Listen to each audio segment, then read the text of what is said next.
इस वीडियो में आपको आरआरबी एलपी एंड टेक्नीशियन का जो 21 अगस्त 2018 को शिफ्ट 3 में पेपर हुआ था, उसका मैथ का डिटेल में सॉल्यूशन कराऊंगा। तो वीडियो के लास्ट तक बने रहिएगा, क्योंकि इसमें मैं कुछ ऐसी ट्रिक भी बताऊंगा जो आपके एग्जाम के लिए उपयोगी होंगे। तो चलिए शुरुआत करता हूं पहले क्वेश्चन से। अगर आपने अभी तक चैनल को सब्सक्राइब नहीं किया है तो चैनल को सब्सक्राइब कर लीजिए और दोस्तों के साथ भी शेयर कर दीजिए। इस क्वेश्चन में दिया हुआ है, एक दशभुज में विकर्णों की संख्या क्या है? Number of diagonals in decagon. दशभुज क्या होता है?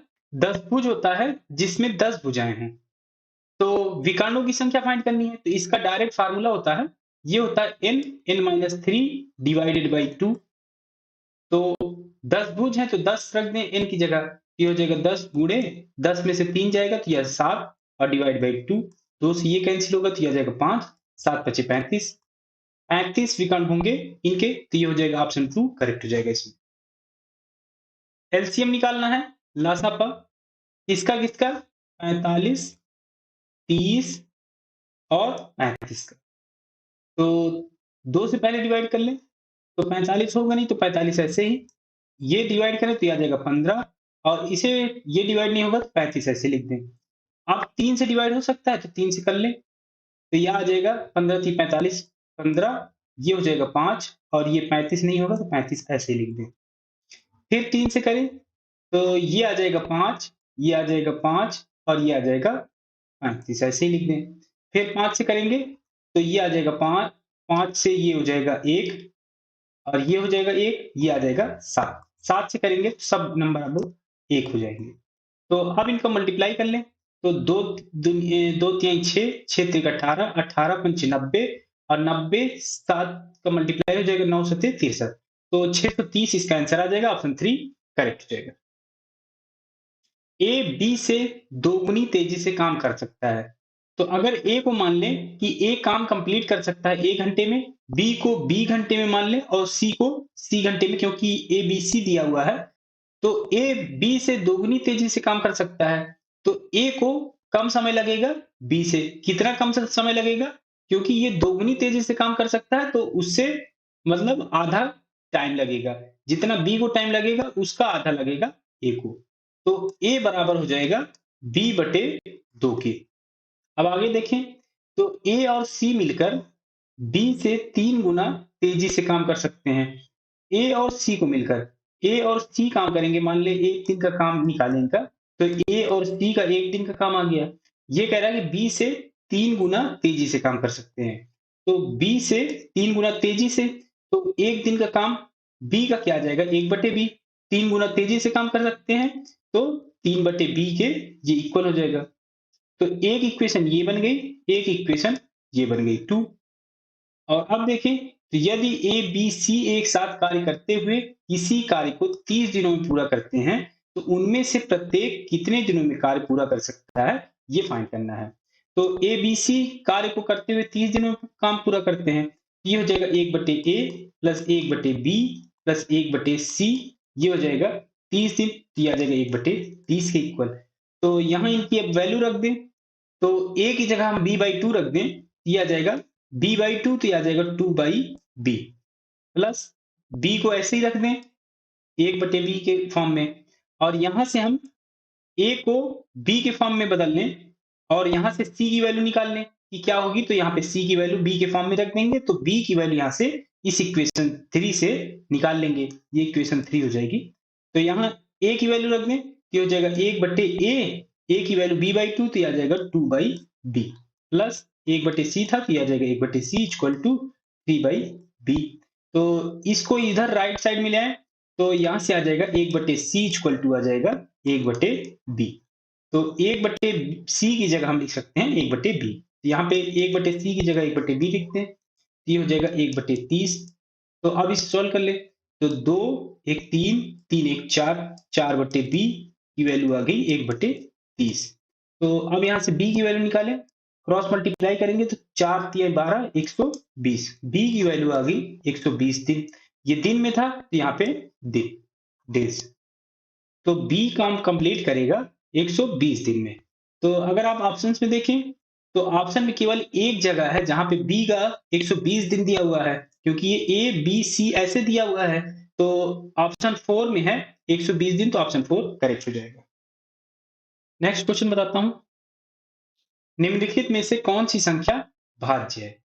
तो इस तरह के क्वेश्चन करने के लिए आपको कम से कम 1 से 100 तक के प्राइम नंबर जरूर याद होने चाहिए, क्योंकि बहुत से क्वेश्चन 1 से 100 तक में ही प्राइम नंबर के रिपीट होते हैं।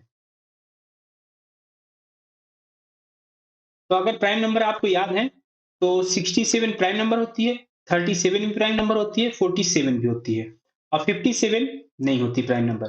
तो क्योंकि ये मल्टीप्लीकेशन होता है 19 गुणे 3 का, 19 3 57, तो ये भाज्य संख्या हो गई, तो ऑप्शन 4 इसमें करेक्ट हो जाएगा। ये क्वेश्चन दिया हुआ है कि ए स्क्वायर प्लस 1 अपॉन ए स्क्वायर की वैल्यू 3 है, तो ए क्यूब प्लस 1 अपॉन ए क्यूब की वैल्यू क्या होगी, ये फाइंड करना है। तो ए क्यूब प्लस 1 अपॉन ए क्यूब की वैल्यू चाहिए। तो अगर हमें ए प्लस 1 अपॉन ए की वैल्यू पता होती तो हम आसानी से इसका आंसर निकाल लेते। तो इस वैल्यू से ए प्लस 1 अपॉन ए की वैल्यू निकाले, तो इसका डायरेक्ट फार्मूला होता है, अगर इसे मान ले कि ये n है, तो इसका डायरेक्ट फार्मूला हो जाएगा, ये हो जाएगा n plus 2, under root n plus 2 हो जाएगा। तो यहाँ इसकी वैल्यू रख दें, तो यहाँ पर n की जगह 3 है, ये हो जाएगा अंडर रूट 3 और 2 ये हो जाएगा 5। a प्लस 1 अपॉन a की वैल्यू आ गई अंडर रूट 5। अब a cube plus 1 upon a cube की वैल्यू चाहिए, तो इसका भी डायरेक्ट फार्मूला होता है, a cube plus 1 upon a cube हो जाएगा a प्लस 1 अपॉन a, अगर n मान लें तो ये हो जाता है n क्यूब माइनस 3n। तो यहां से इसकी वैल्यू रखते हैं अब, तो n की जगह रूट 5 रख दें, तो रूट 5 का क्यूब हो जाएगा 5 रूट 5 माइनस 3 इंटू रूट 5, तो आ जाएगा 3 रूट 5। तो इसे सॉल्व कर लें तो आ जाएगा 2 रूट 5। तो ये जो वैल्यू हमें फाइंड करनी थी ये आ गई 2 रूट 5, ऑप्शन 2 करेक्ट हो जाएगा। सुरभि ने 5 महीने के लिए 6,000 रुपए का निवेश किया और उर्वा ने 6 महीने के लिए एक उद्यम में 5,000 रुपए का निवेश किया। वह अनुपात जिसमें वे लाभ साझा करेंगी वो फाइंड करना है। तो सुरभि और उर्वा दो लोग हैं, और यहाँ पे अमाउंट कितना इन्वेस्ट कर रही हैं? अमाउंट इन्वेस्ट कर रही है, सुरभि 6,000 कर रही है और उर्वा कर रही है 5,000। तो ये 5,000 अब कितने कितने समय के लिए टाइम, तो सुरभि कर रही है 5 महीने के लिए, तो 5 महीने, और उर्वा कर रही है 6 महीने, यहाँ पर 6 महीने। तो इसमें लाभ का अनुपात बताना है कि किस अनुपात में वो साझा करेंगी। तो लाभ का अनुपात हो जाएगा प्रॉफिट का जो रेशियो होगा वो होगा इन दोनों के मल्टीप्लिकेशन के रेशियो में। तो लाभ का रेशियो जो होगा वो धन के और समय के मल्टीप्लिकेशन के रेशियो में होगा। तो इन दोनों को मल्टीप्लाई कर दें तो 6,000 गुणे 5 ये आ जाएगा 30,000, 30,000। और उर्वा का हो जाएगा 6 पंचे 30, इसका भी 30,000 आ जाएगा। तो इस अनुपात में वो लाभ को साझा करेगी। तो 30,000 से 30,000 कैंसिल कर सकते हैं, तो ये आ जाएगा 1:1। तो वो लाभ शेयर करेंगी 1:1 में, ऑप्शन 4 करेक्ट हो जाएगा। 25 को 1/5 से विभाजित करने पर क्या होगा? बहुत ही आसान क्वेश्चन है। 25 को डिवाइड किया जा रहा है 1/5 से, तो 25 को हम लिख सकते हैं 25/1, और ये है 1/5। तो ये जो नंबर होगा ये ऊपर चला जाएगा, और ये जो नंबर होगा ये हर के साथ आ जाएगा। तो 5 गुणे 25 ये हो जाएगा 125, और ये हो जाएगा 1 गुणे 1 ये आ जाएगा 1। तो इसकी वैल्यू आ जाएगी 125, ऑप्शन 1 इसमें करेक्ट हो जाएगा। पलक और मिनाजा ने के पास मौजूद कंचों की संख्या का अनुपात 5:9 था। मान ले पलक के पास P है और मिनाजा के पास M कंचे हैं, तो पलक और मिनाजा के कंचों की संख्या आ जाएगी 5:9, यहाँ पे दिया हुआ है। और क्या दिया हुआ है, जबकि जयराम, जयराम को मान लेते हैं जे से, जे है उसके पास कंचों की संख्या है, और मिनाजा के पास मौजूद कंचों की संख्या का अनुपात 7:18 है। तो जे अपॉन मिनाजा, मिनाजा का हमने पहले ही एम मान रखा है, तो जे अपॉन एम की वैल्यू आ जाएगी 7/18। अब क्या कह रहा है, पलक और जयराम के पास कंचों की संख्या का अनुपात क्या होगा, ये फाइंड करना है। तो अनुपात किसका किसका चाहिए, पलक का और मिनाजा का। तो यहाँ जयराम, सॉरी, जयराम का। तो P अपॉन J कैसे फाइंड कर सकते हैं, ये अगर इक्वेशन 1 है और ये इक्वेशन 2 है, तो अगर हम इन दोनों में से M को एलिमिनेट कर दें तो हम आसानी से इसका आंसर निकाल सकते हैं। तो इसे एलिमिनेट कैसे कर सकते हैं, अगर हम इक्वेशन 1 को डिवाइड कर दें इक्वेशन 2 से, तो M और M कैंसिल हो जाएंगे। तो ये हो जाएगा P upon M upon J upon M, और ये हो जाएगा 5/9, और ये डिवाइड होगा 7/18 हो जाएगा। तो अब इसे सॉल्व कर लें, तो M से M कैंसिल हो जाएगा और 9 से इसे डिवाइड करें तो ये आ जाएगा 2। तो ये हो जाएगा P अपॉन J, और ये 2 ऊपर चला जाएगा अंश में, ये हो जाएगा 5 दूनी 10, 10/7। ये इसका आंसर आ जाएगा 10/7। ये ऑप्शन 2 में, तो ऑप्शन 2 करेक्ट हो जाएगा। ये आसान सा नंबर दिया हुआ है, इसको ऐड करना है। तो 7 त्रिक 21 प्लस, और ये हो जाएगा 3×5 = 15, ये आ जाएगा 15, और डिवाइड में ये दोनों नंबर का मल्टीप्लीकेशन, तो 7×5 = 35, ये आ जाएगा 35। इनको जोड़ लें तो 21 और 15 ये हो जाएगा 36, 36 डिवाइडेड बाई 35। अगर ऑप्शन में चेक करें तो ऑप्शन में है नहीं कहीं, तो इसे हमें मिक्स फ्रैक्शन में चेंज करना पड़ेगा। तो 35 से डिवाइड कर दें तो 35 से 35, एक बचे यहाँ पे, तो 1/35। तो ये देखें तो ये है ऑप्शन 4 में, तो ऑप्शन 4 करेक्ट हो जाएगा। एक दुकानदार अपने ग्राहक को 20% की छूट देता है और फिर 25% का लाभ प्राप्त करता है। उस वस्तु का अंकित मूल्य ज्ञात कीजिए जिसकी कीमत दुकानदार को 600 रुपए पड़ती है। तो कॉस्ट प्राइस यहाँ पे दिया हुआ है, कॉस्ट प्राइस दिया हुआ है कि 600 रुपए है। हमें फाइंड क्या करना है, हमें फाइंड करना है मार्क प्राइस, अंकित मूल्य हमें फाइंड करना है। इसमें इसमें दिया हुआ है कि 25% लाभ कमाता है, तो हम यहाँ से सेलिंग प्राइस निकाल सकते हैं, विक्रय मूल्य। तो विक्रय मूल्य निकालें, तो सेलिंग प्राइस निकालने के लिए क्या करना पड़ेगा, कॉस्ट प्राइस में 25% बढ़ा दें। तो कॉस्ट प्राइस में 25% बढ़ाएं, तो 100 में 25 बढ़ाएंगे तो 125 डिवाइडेड बाई 100। कॉस्ट प्राइस 600 है तो 600 गुणे 125 डिवाइडेड बाई 100। 2 जीरो से 2 जीरो। अब यहाँ पे मल्टीप्लाई कर लें तो 12×72, 720 आना चाहिए, तो 6×5 = 30, तो 720 और 30, 750। तो सेलिंग प्राइस आ जाएगा 750, सेलिंग प्राइस। अब मार्क प्राइस चाहिए, अंकित मूल्य। तो इसमें पहले ही बताया गया था कि एक दुकानदार अपने ग्राहक को 20% की छूट देता है। तो छूट किस में देता है, जब मार्क प्राइस होगा तब उसमें छूट देगा, तो उसको सेलिंग प्राइस का पड़ेगा 750 का। तो मार्क प्राइस में अगर हम 20% की छूट दे दें, तो 20 कम करें तो ये आ जाएगा 80 डिवाइडेड बाई 100। तो ये सेलिंग प्राइस के इक्वल हो जाएगा, विक्रय मूल्य के। तो ये हो जाएगा सेलिंग प्राइस के इक्वल। तो सेलिंग प्राइस की जगह हम लिख दें यहाँ पे 750, क्योंकि यहाँ पे 750 निकाला था, तो 750 की इक्वल हो जाएगा। तो यहाँ से हम एमपी निकालें, मार्क प्राइस, तो ये हो जाएगा 750 गुणे 100, और डिवाइड करना है 80 से। तो जीरो से जीरो कैंसिल हो जाएगा, और इसे हम डिवाइड करें तो ये आ जाएगा 5, ये आ जाएगा 4। तो अब इसे मल्टीप्लाई कर लें, तो 5 जीरो जीरो, 5×5 = 25, 2, 7×5 = 35, 35 2 37, 3750 डिवाइडेड बाई 4। तो 4 से डिवाइड कर लें, 9 चौके 36, यहाँ बचा 15, तो 4 तियां 12, यहाँ बचा फिर 30 बचा, तो 7 चौके 28, 7, फिर बचा केवल 2 बचा, तो यहाँ दशमलव लगाएंगे तो 20, 4×5 = 20, तो 937.5 रुपए इसका आ जाएगा मार्क प्राइस। यही इसका आंसर हो जाएगा, ऑप्शन 4 इसमें करेक्ट हो जाएगा।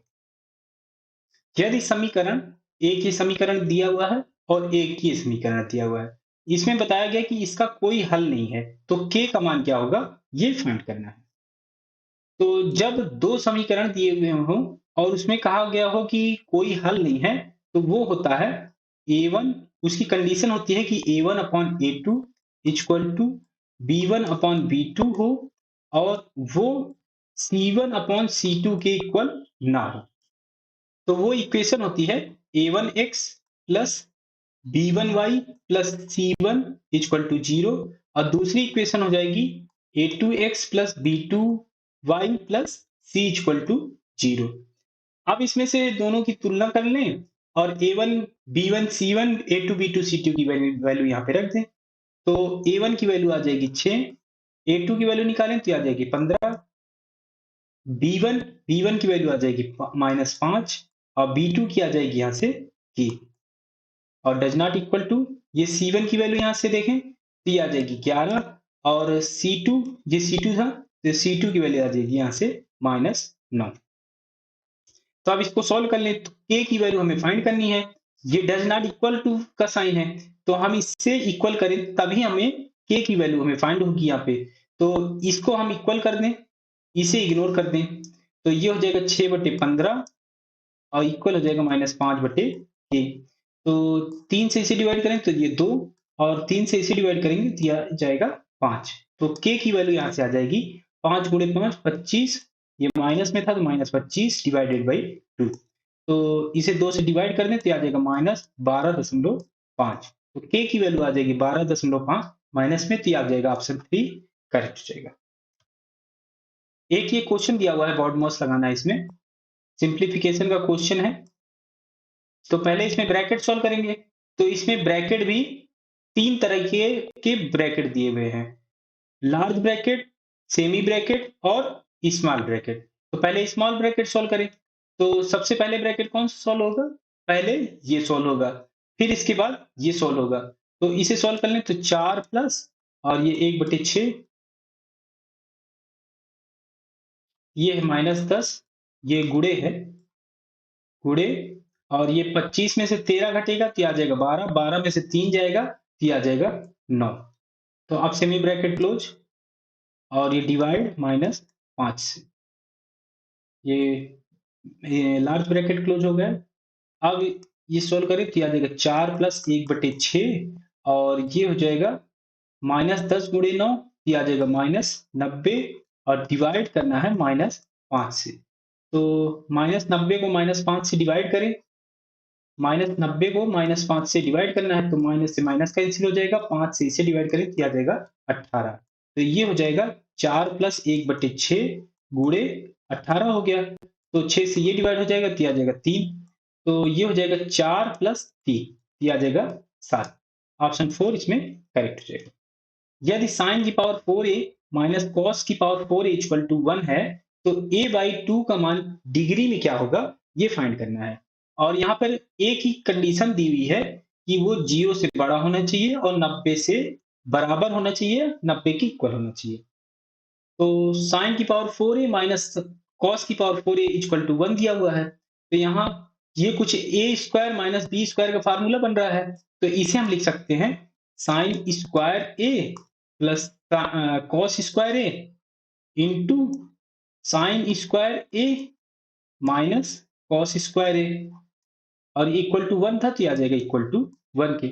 तो sign square a plus cos square a 1 होता है तो यहाँ पे 1 रख दें, तो ये आ जाएगा sign square a minus cos square a, ये इक्वल टू 1 हो जाएगा। और ये कुछ फार्मूला होता है cos 2a होता है cos square a minus sign square a। तो यहां से अगर हम माइनस कॉमन ले लें, माइनस कॉमन ले लें, ये हो जाएगा cos square a minus sign square a, और ये इक्वल टू 1 के है। तो यहाँ पे हम इसकी वैल्यू रख सकते हैं cos 2a, ये हो जाएगा cos 2a, और माइनस इधर ले जाएं तो ये आ जाएगा -1। cos 2a की वैल्यू -1 कब होती है? जब थीटा 180 डिग्री हो। तो 2a की वैल्यू आ जाएगी 180 डिग्री। तो a की वैल्यू निकाले तो आ जाएगा 90 डिग्री, और इसमें वैल्यू किसकी फाइंड करनी है? a/2 की। तो a/2 की फाइंड करनी है तो 2 से और डिवाइड कर दें, तो a/2 की वैल्यू आ जाएगी 90 को डिवाइड करेंगे 2 से तो ये आ जाएगा 45 डिग्री। तो इसकी वैल्यू आ गई 45 डिग्री, ऑप्शन 2 इसमें करेक्ट हो जाएगा। नेक्स्ट क्वेश्चन बताता हूं। टाइप 1 श्रमिक टाइप 2 श्रमिकों की तुलना में 2.5 गुना अधिक कुशल है। तो 2.5 गुना अधिक कुशल है मान ले टाइप 1 का श्रमिक जो है ए टाइम लेता है किसी काम को खत्म करने के लिए, और टाइप 2 वाला मान लेते हैं बी टाइम लेता है किसी काम को खत्म करने के लिए। तो टाइप 1 वाला जो श्रमिक दिया हुआ है कि टाइप 2 श्रमिकों की तुलना में 2.5 गुना अधिक कुशल है। तो अधिक कुशल है तो इनको टाइम कम लगेगा। तो ए को टाइम कम लगेगा कितना? बी से 2.5 गुना कम लगेगा। तो ए की वैल्यू जो आ जाएगी समय में, तो वो हो जाएगी बी अपॉन 2.5 की। अब इसमें और क्या दिया हुआ है? टाइप 1 के 12 श्रमिक, टाइप 1 के 12 श्रमिक, तो 12 अपॉन ए। ए टाइम है क्योंकि टाइप 1 का माना गया है ए, तो 12 बटे ए। कह रहा है कि एक कार्य को 10 दिनों में पूरा कर सकते हैं। तो 12 श्रमिक टाइप 1 वाले 10 दिन में कार्य पूरा कर सकते हैं। तो ये हो जाएगा 1/10 के। तो ए की वैल्यू यहाँ से निकालें, तो 12 गुणे 10 दिया जाएगा 120 दिन में था, दिया जाएगा दिन, डेज। तो ए की वैल्यू यहाँ से आ गई 120 दिन। तो यहाँ से हम बी की वैल्यू निकाल सकते हैं। तो टाइप 2 के श्रमिक कितने दिन में काम पूरा करेंगे, ये हम यहाँ से निकाल सकते हैं। तो ए की वैल्यू यहाँ पे रख दो, तो 120 इक्वल टू हो जाएगा बी, और ये अपॉन 2.5।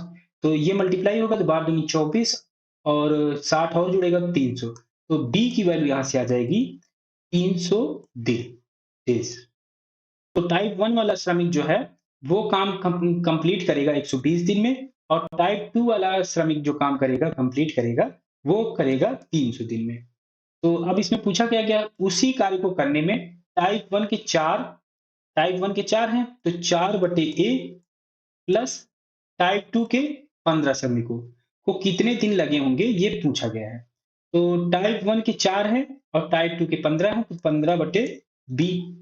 तो इसकी वैल्यू निकालने अब, तो ये हो जाएगा 4 बटे ए की वैल्यू 120 है तो 120, और ये प्लस 15 बटे 300 है तो 300 कर दें। तो अब इसे सॉल्व कर लें, तो 4 से इसे डिवाइड करें तो आ जाएगा 30, और 15 से इसे डिवाइड करें तो आ जाएगा 20। तो ये हो जाएगा 1/30 प्लस 1/20। तो एलसीएम ले लें, यहाँ पे आएगा 60। तो ये हो जाएगा 2 और प्लस ये हो जाएगा 3, तो 5/60। तो 5 से इसे डिवाइड कर लें तो ये आ जाएगा 1, और ये आ जाएगा 12। तो ये हो जाएगा 1/12। तो ये एक दिन का काम आ गया। तो 12 दिन में ये टाइप 1 के 4 और टाइप 2 के 15 श्रमिक काम को कंप्लीट कर लेंगे। तो इसका आंसर आ जाएगा ऑप्शन 1, इसमें करेक्ट हो जाएगा। एक प्राकृतिक संख्या को जब 5, 6, 7 और 8 से विभाजित किया जाता है, तो प्रत्येक स्थिति में 4 शेष बचता है। तो ऐसी सभी संख्याओं में से सबसे छोटी संख्या कौन सी होगी, ये फाइंड करना है। तो ऐसी छोटी संख्या फाइंड करनी है जो 5 से, 6 से, 7 से और 8 से विभाजित किया जा सकता है। तो सबसे छोटी संख्या है, तो इसमें हमें निकालना पड़ेगा एलसीएम। एलसीएम निकाल लें, 5, 6, 7 और 8 का। तो एलसीएम निकालें तो 2 से डिवाइड करें तो ये आ जाएगा 5, ये 3, ये 7, ये 4। फिर 2 से डिवाइड करें तो ये 5, 3, 7, ये 2। तो अब इसमें देखें तो ये सभी नंबर प्राइम नंबर हो गई। तो इसका एलसीएम हो जाएगा ये दोनों नंबर का मल्टीप्लिकेशन, ये हो जाएगा 2 दूनी 4, और ये जो प्राइम नंबर हैं ये सभी, इन सभी को मल्टीप्लाई कर दें इसमें। तो ये हो जाएगा 5 या 15, 15 सत्ते 105, 105 दूनी 210। तो ये हो जाएगा 21 चौके 84, 840। तो एलसीएम आ गया यहाँ पे 840। तो इसमें एक और कंडीशन दी हुई थी कि तो प्रत्येक स्थिति में 4 शेष बचता है। तो ये तो 840 जो नंबर आ गई, ये सभी तो इससे डिवाइड हो जाएंगी, लेकिन शेष 4 बचाना है। तो इस नंबर में जो एलसीएम आया इसमें 4 और ऐड करना पड़ेगा, तो तभी सभी में 4 शेष बचेगा। तो ये हो जाएगा 844, यही इसका आंसर हो जाएगा। ऑप्शन 4 इसमें करेक्ट हो जाएगा। एक घन के किनारों की लंबाई का योग एक वर्ग की परिधि के बराबर है। तो घन के किनारों की लंबाई मान ले, एक किनारे की लंबाई a है, और परिधि परिधि निकालना है वर्ग की। तो वर्ग का भुजा मान ले, वर्ग की भुजा मान ले ये है x, और घन की भुजा है, ये मान लिया हमने ए है, तो ये ए है। तो घन के किनारों की लंबाई का योग, तो घन के कितने किनारे होते हैं? 12 किनारे होते हैं। तो एक की ए लंबाई है, तो 12 गुणे ए, ये हो जाएगा 12 ए। और ये किसके इक्वल दिया हुआ है? एक वर्ग की परिधि के बराबर है। तो वर्ग की परिधि कितनी क्या होती है? वो होती है 4 टाइम्स होती है भुजा की, ये हो जाएगा 4x के इक्वल हो जाएगा। तो यहाँ से हम a की वैल्यू निकाल सकते हैं। तो यहाँ से a की वैल्यू निकाल लें, ये हो जाएगा 4x/12। तो 4 से डिवाइड करें तो ये आ जाएगा 3, तो ये आ जाएगा x/3। तो एक कंडीशन ये आ गई, a की वैल्यू यहाँ से आ गई x/3। मान लीजिए इक्वेशन 1 है। तो अब क्या दिया हुआ है कि यदि घन के आयतन का संख्यात्मक मान, घन का आयतन क्या हो जाएगा? भुजा a है, तो आयतन हो जाएगा a क्यूब। और ये क्या दिया हुआ है कि वर्ग के क्षेत्रफल के संख्यात्मक मान के बराबर है। तो वर्ग का क्षेत्रफल क्या हो जाएगा? भुजा अगर x है तो हो जाएगा x स्क्वायर। दोनों इक्वल दिया हुआ है तो इक्वल कर दें। तो क्या निकालना है? तो वर्ग की एक भुजा की लंबाई क्या होगी, फाइंड करना है। तो वर्ग की भुजा निकालनी है, तो यहाँ a की वैल्यू रख दें। अगर हमें घन की भुजा पूछी होती तो हम यहाँ पर x की वैल्यू रख के a की वैल्यू निकालते। तो यहाँ पर x निकाल लें, तो a की वैल्यू रख दें, तो ये हो जाएगा x का x/3 का होल क्यूब, और ये हो जाएगा x स्क्वायर के। तो अब इसे सॉल्व कर लें, तो ये हो जाएगा x का क्यूब अपॉन 3 का क्यूब करेंगे तो 27, और ये इक्वल हो जाएगा x स्क्वायर के। x स्क्वायर से ये कटेगा तो ये आ जाएगा x, तो क्रॉस मल्टीप्लाई करें तो x की वैल्यू आ जाएगी 27। तो यहाँ कोई यूनिट नहीं थी, कोई यूनिट नहीं दी थी, तो ये यूनिट ही लिख लेते हैं। तो ये आ जाएगा 27 यूनिट, ऑप्शन 3 करेक्ट हो जाएगा। एक समचतुर्भुज का क्षेत्रफल 24 मीटर स्क्वायर है और इसके एक विकर्ण की लंबाई दी हुआ है कि 8 मीटर है। तो समचतुर्भुज की प्रत्येक भुजा की लंबाई क्या होगी, ये फाइंड करना है। तो इसमें एरिया दिया हुआ है, क्षेत्रफल क्षेत्रफल दिया हुआ है 24 मीटर स्क्वायर, और विकर्ण की लंबाई एक विकर्ण है D1 मान लेते हैं ये है, तो ये दिया हुआ है 8 मीटर। समचतुर्भुज की प्रत्येक भुजा की लंबाई क्या होगी? तो इसमें भुजा की लंबाई पूछी गई है, तो ए इसमें फाइंड करना है। समचतुर्भुज में दो ही फार्मूले होते हैं, एक एरिया का होता है, एरिया होता है 1/2 D1 इंटू D2, विकर्ण की दोनों लंबाई का मल्टीप्लीकेशन। और एक डायरेक्ट रिलेशन होता है विकर्ण और भुजा का, वो होता है D1 square plus D2 square equal to होता है 4a स्क्वायर के। तो ए यहाँ पे फाइंड करना है, तो ए हमें यहाँ पे मिल सकता है। तो इसके लिए हमें D2 की वैल्यू चाहिए, और D2 की वैल्यू हमें फाइंड करने के लिए यहाँ से हम D2 की वैल्यू फाइंड कर सकते हैं। एरिया हमें पता है, तो एरिया यहाँ पे रख दें, 24 दिया हुआ है, तो ये हो जाएगा 1/2। D1 की वैल्यू 8 है, तो ये 8 गुणे D2। तो D2 की वैल्यू निकाल लें, तो 8 से ये कैंसिल होगा तो ये आ जाएगा 3, और 2 मल्टीप्लाई होगा तो ये आ जाएगा 6 मीटर। तो D2 की वैल्यू आ गई 6, और D1 की वैल्यू हमें पता है, तो D1 है 8, तो हो जाएगा 64 प्लस ये हो जाएगा 36, और ये हो जाएगा 4a स्क्वायर। 64 और 36 हो जाएगा 100, और ये किसके इक्वल होगा? 4a स्क्वायर के। तो a स्क्वायर हो जाएगा, 4 से डिवाइड करेंगे तो ये आ जाएगा 25। तो a की वैल्यू यहाँ पे आ जाएगी 5, और ये मीटर में था तो ये आ जाएगा मीटर। तो भुजा आ गई 5 मीटर, ऑप्शन 1 करेक्ट हो जाएगा।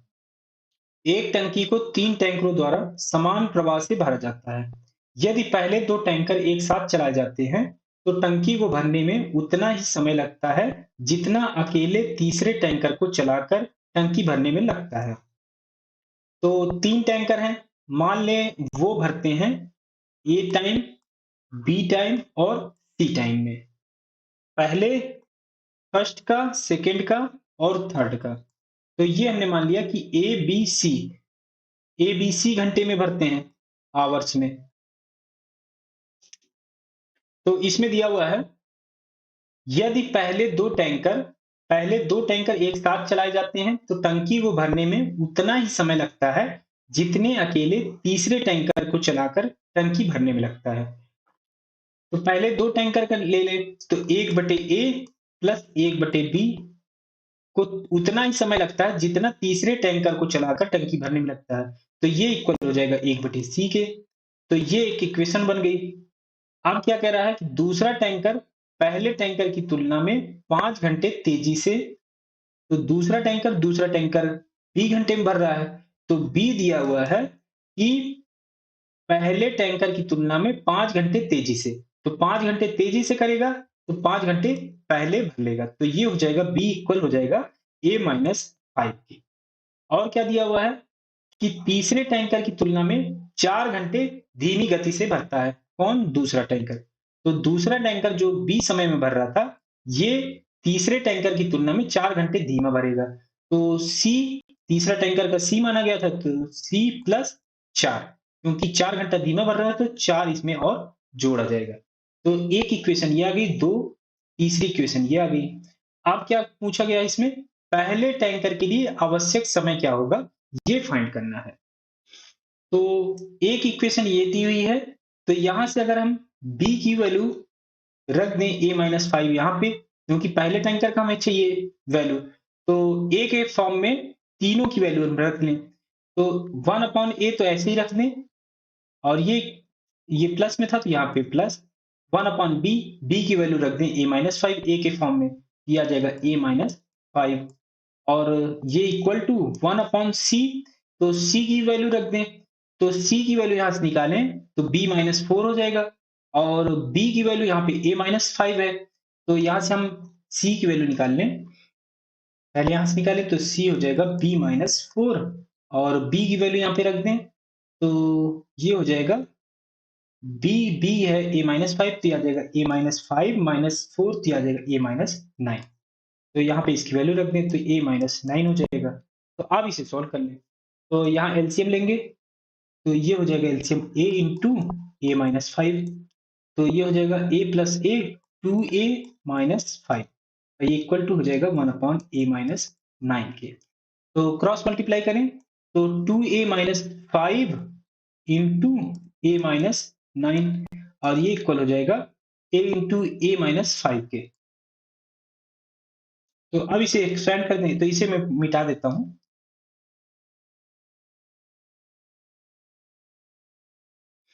तो ये हो जाएगा 2a² माइनस, ये हो जाएगा 9 दूनी 18 माइनस 18a, और माइनस 5a, और ये हो जाएगा माइनस माइनस प्लस 45, और ये हो जाएगा इधर a² minus 5a, minus 5a से माइनस 5a कैंसिल हो जाएगा।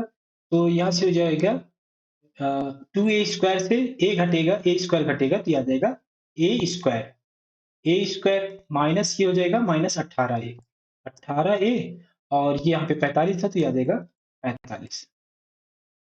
तो इसे हम लिख सकते हैं, इसका फैक्टर निकालना है, तो माइनस 18a और 45, तो ऐसा क्या लिख दें कि इसका एडिशन माइनस 18 हो और मल्टीप्लीकेशन 45 हो जाए।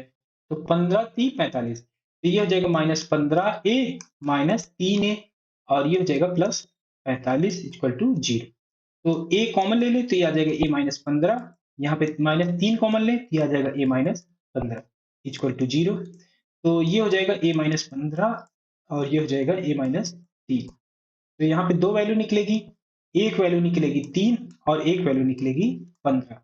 तो अगर आप यहाँ पे इक्वेशन में देखें, तो अगर हम b की वैल्यू निकालें, अगर हम 3 लेंगे तो a माइनस 5 करना पड़ेगा, 3 में से 2 घटेगा, 3 में से 5 घटेगा तो माइनस 2 आ जाएगा, तो b माइनस में हो नहीं सकता, तो ये वैल्यू 3 जो होगी वो नहीं हो सकती। तो केवल ये बची वैल्यू 15, यही आंसर हो जाएगा, ऑप्शन 1 इसमें करेक्ट हो जाएगा। आप इसे ऐसे भी देख सकते थे कि यहाँ पर ऑप्शन में कहीं पे 3 नहीं है, तो आप ये वाली वैल्यू यहाँ से करेक्ट कर सकते थे। नेक्स्ट क्वेश्चन बताता हूँ। पाई चार्ट एक निश्चित स्थान के टन के हिसाब से वार्षिक उपज को दर्शाता है। यदि चीनी की उपज 6000 टन है, तो गेहूं की उपज कितने टन होगी, ये पूछा गया है। तो चीनी की उपज दिया हुआ है यहाँ पे, ये दिया हुआ है 6000 टन, और इसमें शुगर चीनी बोलते हैं इसको। तो चीनी का ये डिग्री में है सभी, ये डिग्री में है, ये भी डिग्री और ये भी डिग्री में है। तो ये डिग्री में है दिए हुए हैं। तो शुगर है 80 डिग्री। और पूछा गया गेहूं का, गेहूं कितना है, वीट, वीट बोलते हैं गेहूं को, तो ये है 100 डिग्री।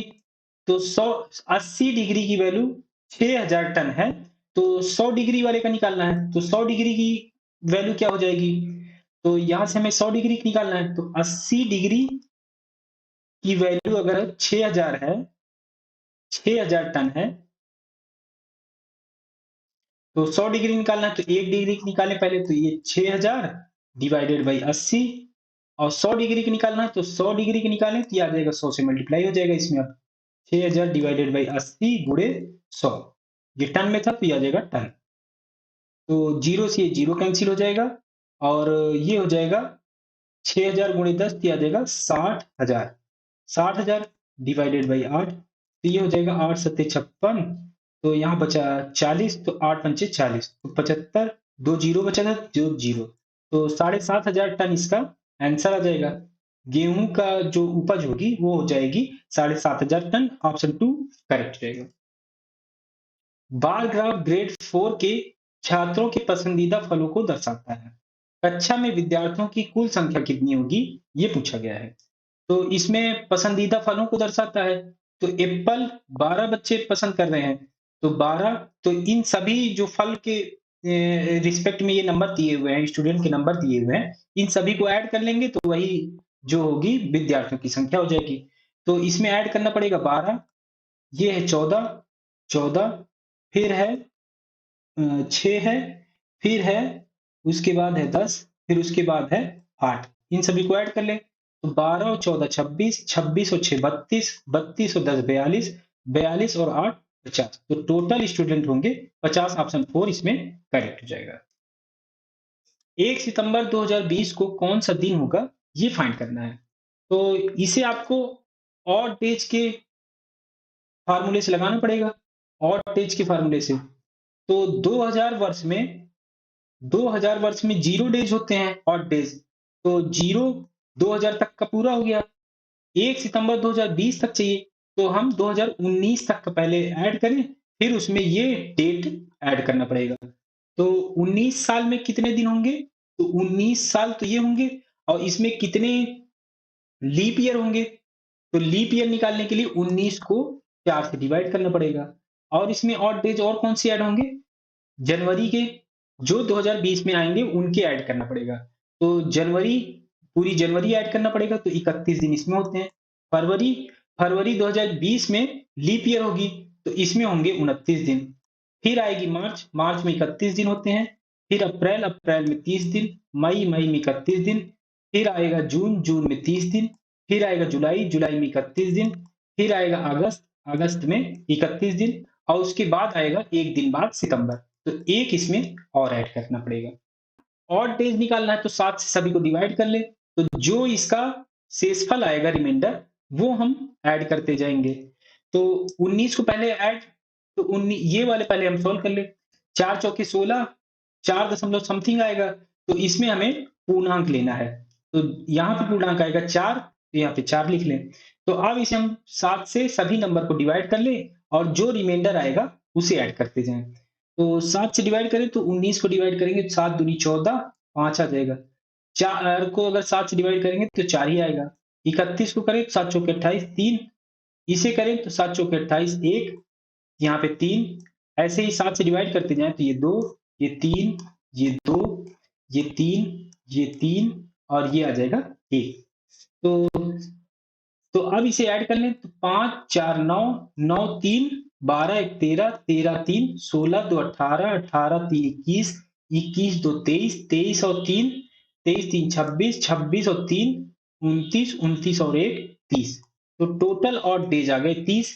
तो ये 7 से बड़ा है तो 7 से और डिवाइड कर दें, तो यहाँ पे ऑड डेज आ जाएगा, 7 से डिवाइड करेंगे तो रिमाइंडर 2 आएगा, तो यही जो फाइनल ऑड डेज होगा, तो ये आ गया ऑड डेज 2, 2 आ गया, तो 2 को हम लिख सकते हैं ट्यूसडे, क्योंकि दिन स्टार्ट होता है 0 से, 0 होता है संडे के लिए, मंडे के लिए 1, और 2 होता है ट्यूसडे के लिए, तो ट्यूसडे आ जाएगा 1 सितंबर 2020 को, ये है ऑप्शन 3 में, तो ऑप्शन 3 करेक्ट हो जाएगा। ट्यूसडे को बोलते हैं मंगलवार। यदि किसी को परीक्षा उत्तीर्ण करने के लिए 34% अंक प्राप्त करने की आवश्यकता है, तो उत्तीर्ण अंक 40 में से कितने होंगे, ये फाइंड करना है। तो 34% निकालना है 40 का, तो 40 का 34% निकालें, तो 34 डिवाइडेड बाई 100, एक जीरो से एक जीरो कैंसिल हो जाएगा, और 10 से डिवाइड करना आसान होता है, तो इसे मल्टीप्लाई कर लें। तो 4 चौके 16, 1 और 4 तीन 12, 1 13, 136 डिवाइडेड बाई 10 दिया जाएगा 13.6। ये इसका आंसर हो जाएगा, ऑप्शन 4 करेक्ट हो जाएगा। तो इसमें मैंने आपके सभी क्वेश्चन करा दिए हैं जो इस शिफ्ट में आए हुए थे। अगर ये वीडियो आपको अच्छी लगी हो तो लाइक करिए, दोस्तों के साथ शेयर करिए और सब्सक्राइब जरूर कर लीजिए। अगर कोई डाउट होता है कमेंट करके बताइएगा, मैं आपको उसे क्लियर करने की पूरी कोशिश करूंगा।